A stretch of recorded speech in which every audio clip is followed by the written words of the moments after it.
This review was made possible by contributions from viewers like you.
Hey guys, because my executive producers at patreon.com love seeing me twitch in pain, today we're going to be looking at Twitches.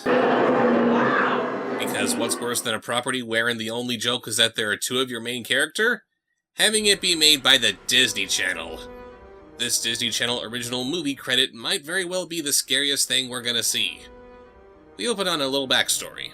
The darkness raged across the magical land of Coventry, overpowering the forces of light. The twin daughters of the sun and the moon were born on Halloween, and so was A New Hope. No, actually, A New Hope was born on May 25th. Do your research, movie. The prophecy says that only the twin witches can restore Coventry's light. But can they escape the darkness on the very day of their birth? God, this is gonna hurt. Not only do we have a Disney Channel knockoff of Harry Potter in the works, but our main villain is the forbidden arts from the Swan Princess. Wonderful. By the way, this movie was made in 2005. These graphics are pathetic. It's just a castle exterior. Is this really the best you can do? These other two witches, no, I don't know their names because they're completely pointless, take the babies away into another dimension for their protection. They don't mention which dimension they should take them to, but they end up in that weird dimension which is supposed to be the United States, but for some reason it looks like Canada.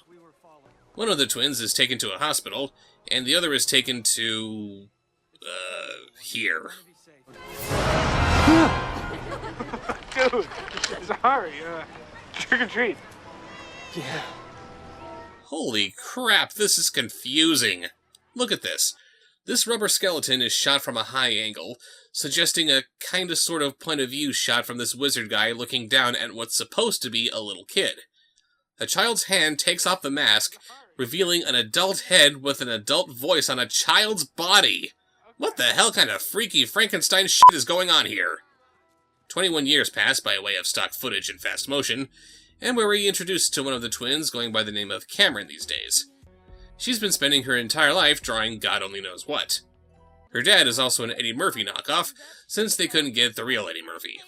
Probably got lost in that big mansion he inherited a couple of years ago. While Cameron here is living it up in the lap of luxury, her sister Alex is apparently dirt poor, living on her friend's couch. Happy birthday. She made her candy corn on top of Cheerios and lathered with yogurt? Maybe she's too poor to afford her cake herself, but come on, landlady, make her a cake, you cheap bastard! Just like Cameron, Alex is constantly seeing things too, except she writes them down in a series of journals. We jump back to Cameron, who says that she just wants more out of life. I feel like I want to do something different. You can be different tomorrow. The caterers are coming at 12, and you've got 100 guests coming at 8 o'clock for your Halloween birthday ball. I don't mean the party, Mom. I mean my life. Great. Not even a Disney princess, but she still wants more. I'll get it. Get what? I didn't hear any phone ring. She's not a witch. The movie's just badly edited. Even Daddy Moron can sense it. Alex goes on the hunt for a job, and we see that, like her sister, she's clairvoyant enough to predict phone calls and know who's on the other end, but she can't see these signs just popping up from out of nowhere. For some reason, the two witches who brought them here are trying to get them to get together when no such effort has been made in the last 21 years. This is never explained, so let's just move on to the wacky shenanigans that transpire when Alex and Cameron finally cross paths. I knew something was gonna happen today, but I couldn't have guessed. I mean, I could have guessed, but I would have been wrong. Though I am usually a really good guesser. It's your birthday today, isn't it? Yep. How did you know that? It's my birthday too. See? We are twins. Wait. Oh, this isn't happening. This is too weird. Oh. Wait! Stop! Stop!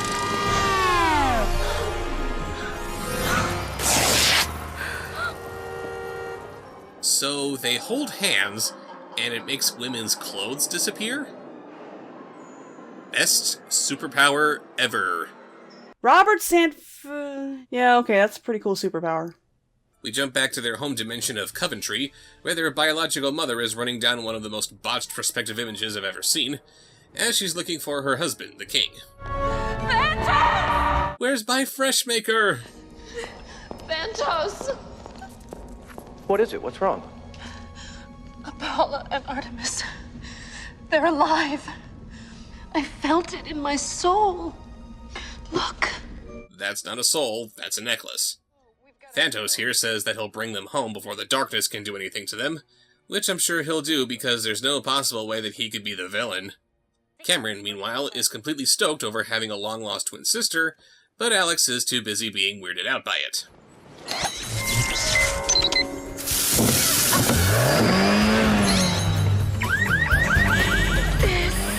This is so cool. No, it's not. It's freaky. Stop touching her! So, do you think we have magical powers? I'm driving in a Porsche with my twin sister. Magic truly seems to be the logical explanation. Danny's aware of the bad editing, Alex is aware of the bad writing. Cameron takes Alex back to her place and, oh my god! You are loaded! You have a house that looks like this, which you could easily dress up to look like Disneyland's Haunted Mansion, and you make it look like this? Even Dollar Tree is laughing at you! Cameron introduces her new twin sister to her maid, Louie Anderson. Look! Hi. Swell. Now there's two of you to track mud up and down the stairs. Yeah, because this girl spends her day traipsing around in the mud. Hey look, Cameron killed and stuffed Norma of the North. I think I'm starting to warm up to her. Cameron's all too eager to form a bond with Alex, and starts showing off her drawings. Is that me? I don't know. I thought it was a self-portrait, but she's wearing my amulet. 1. If you think you're drawing a self-portrait, you're drawing a self-portrait, regardless of who it looks like or what it feels like. 2. No one says the word amulet. That's a necklace. While searching for more of her drawings, they cross dimensions into Coventry. Alex, I don't think we're in Canada anymore. They meet those two witches from before, who say that they're the twins' guardians, even though they've never met them before and they've done nothing to influence their lives until a few hours ago. Come, let's move over here where it's quieter. Quieter? What? It was your father who asked us to watch out for you. But where are... Shh! Where are we? Why don't you ask your sister? We're in Coventry, aren't we? Coventry? What's Coventry? It's a land of make-believe I used to write about when I was a kid. It doesn't really exist. Oh, the world has infinite dimensions. Well, 9, maybe 9.5. 9.5 isn't infinite. It's not even close to infinite. That is a stupid line. They go on to tell him about the darkness that has taken over the land. What darkness? Everything looks fine. What, are you talking about that little wall of smoke over there? Considering how it's been 21 years, it doesn't look all that bad. Because Alex has been writing all this stuff down under the pretense that she was just making up some fantasy story, she wants nothing to do with it since she already knows it's not going to have a happy ending. Cameron convinces Alex that only they can defeat whatever this darkness is, so they go to Alex's apartment to see if anything she's written can help them stop it. Then their guardians show up again because the movie thinks they're funny for some reason. Whoa! That was weird because I was like, beep, beep, when usually we're like, beep, boo, beep, boo. One's a witch, One's a wizard. Can they get along in 21st century Quebec? Find out this fall on the Disney Channel. Huh. It looks like she's phasing through that wall, no problem, but it sounds like she just face planted into it. I've never done it, but I would think phasing through a wall would be easier than that. The twins take another minute or so to gather up Alex's journals and leave, just as the Guardians finish phasing into the apartment. Again, never did it myself, so I wouldn't know, but how long does it take to phase through a wall? While they're busy being useless, Alex tells Cameron their backstory, which she thought was just a little fairy tale she made up.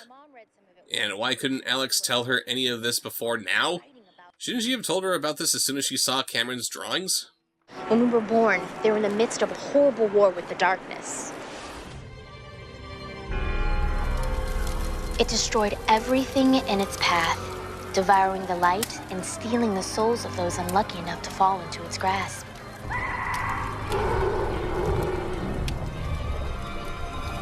Only our parents' combined power was able to keep it at bay, until we came along. As our mother gave birth, our father, Aaron, the leader of the forces of light, was forced to fight alone, but the darkness now had the advantage it needed. His only thought was about saving us. At that moment, he gave us every drop of power he had left.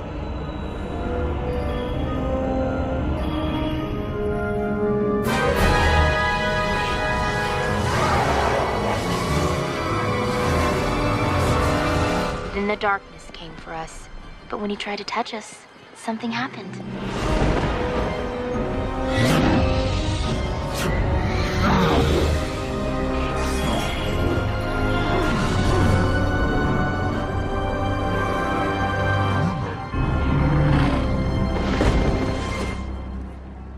Way to go, us! Props for being only one day old. So let me see if I got this straight. Their magical baby daddy is being chased by the forbidden arts. He doesn't have the power to defeat the forbidden arts on his own, so he gives his magical powers to his newborn daughters. He's then killed by the forbidden arts, and then the newborn babies succeed in driving off the forbidden arts where the seasoned wizard was helpless? Oh no, I'm an expert sniper and someone is out to get me! Here, babies, take my gun so you can fend it off! So you don't know what happened to our mom? Miranda? That's what I named the woman in the pictures I drew. Guess we had to get her good looks from somewhere. I wrote a ton of stories about her. She married our uncle. She never stopped hoping we were alive. You wrote that your mom married your uncle, and you somehow don't know that he's the villain? Because that always works out in the end, doesn't it? They take a little lunch break from the plot so they can practice their magic some more, including casting a spell on this guy for committing the faux pas of talking on a cell phone in a public setting. What an asshole! Because you're so loud and rude, it's time to have some fun with food. And now you're going. I gotta go. Go Twitches! Go Twitches! Twitches! I've been thinking about that all day! Oh my god, they actually called themselves Twitches. Baby, can I please stop? I can feel myself dying inside. We all are, but this was chosen for you. You must go on. Pumpkins lacking style and grace put a smile upon their face.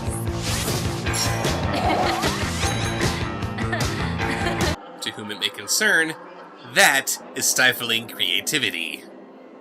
So they go around practicing magic, all in the name of humiliating that one guy they have no reason to be cruel to, and oh no! Clouds! Ah, but did you notice? Some of them were dark clouds. Oh no! Dark clouds in Canada!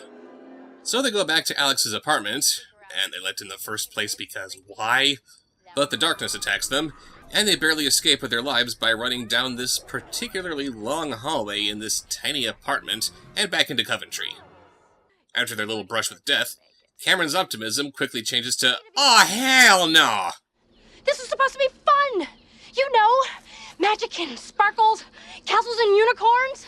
And now we're lucky to be alive? So not what I signed up for. Yeah. Okay. We're gonna go. We're just heading out. Hey! Come back! I feel bad about that. We shouldn't have left them there. Hey! Wait, what?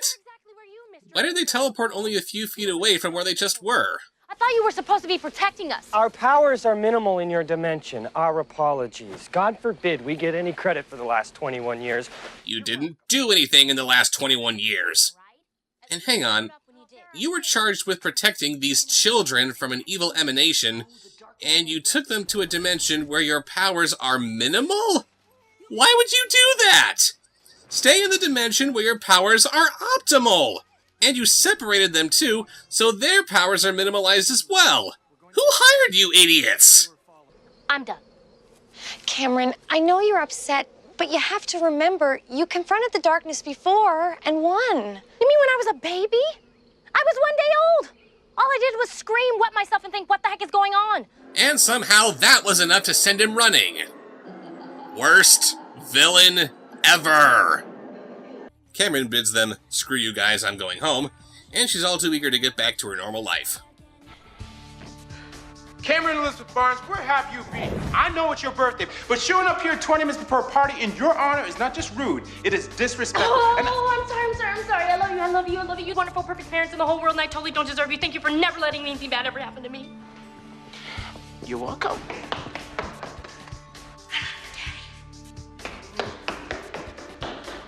And just what was all that? I have no idea. I don't know if I've just been played or that's just one of those moments that makes parenting all worthwhile. Oh, honey. You just been played. You stupid penis. So Cameron throws her Halloween birthday party, and she's bummed by Alex not attending. Alex decides to go to Coventry on her own because...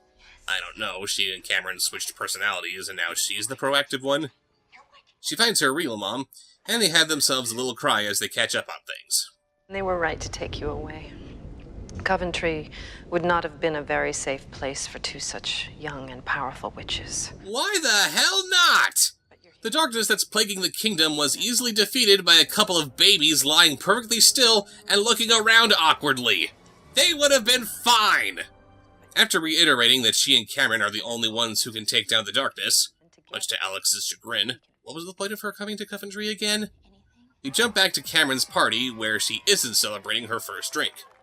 She tells her mom about how she found her long-lost twin sister, and how she's a witch from another dimension, and all in all, she seems to be taking all of this pretty well. I would imagine most mothers would be looking for a straitjacket right about now.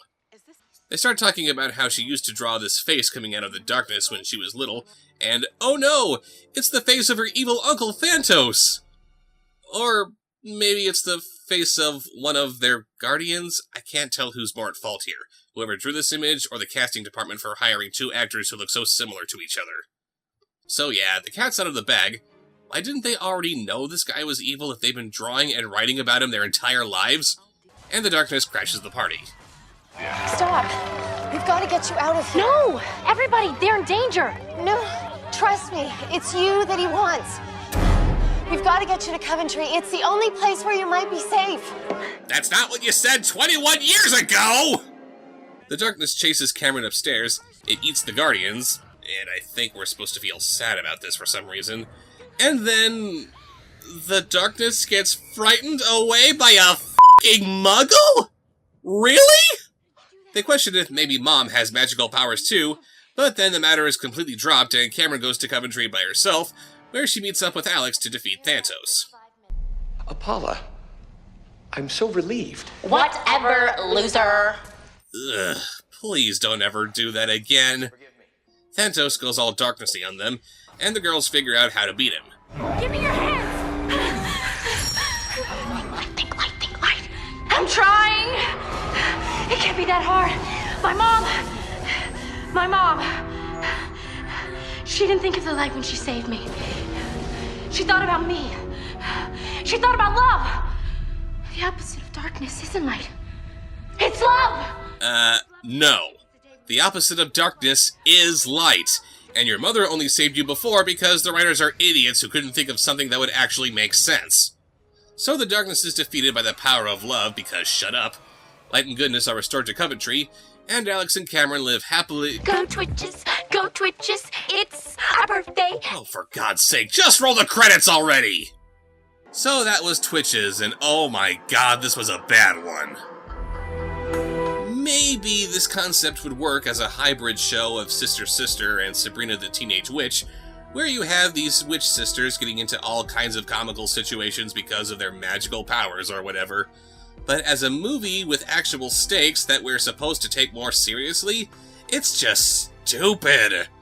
The plot's full of holes, the villain doesn't make any sense, the comic relief isn't comical at all, the special effects are crap, there's no sense of danger since the darkness could even kill a couple of babies, and literally every male in this movie is just something to be mocked and ridiculed. These girls literally have the powers of a god, but the movie still has to dumb down its entire male cast to make the women look competent or funny? That's not how you girl power, movie! Now, if you'll excuse me, I'm gonna go ride the Haunted Mansion Holiday again just so I can wash the taste of this movie out of my brain. Happy Halloween, everybody. I put a spell on you, and now you're gone. My whammy fell on you, and it was strong. Your wretched lives have all been cursed because of all the witches working, and the worst, I put a spell on you.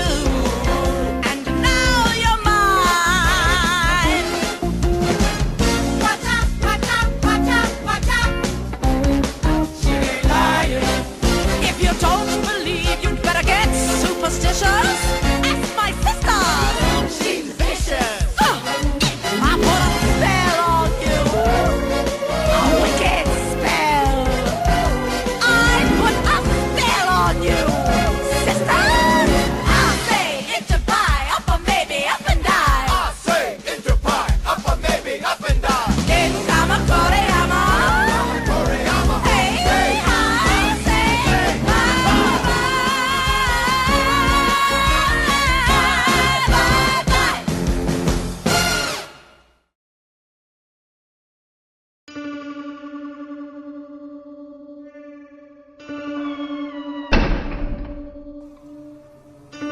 Subscribe, like, follow, comment.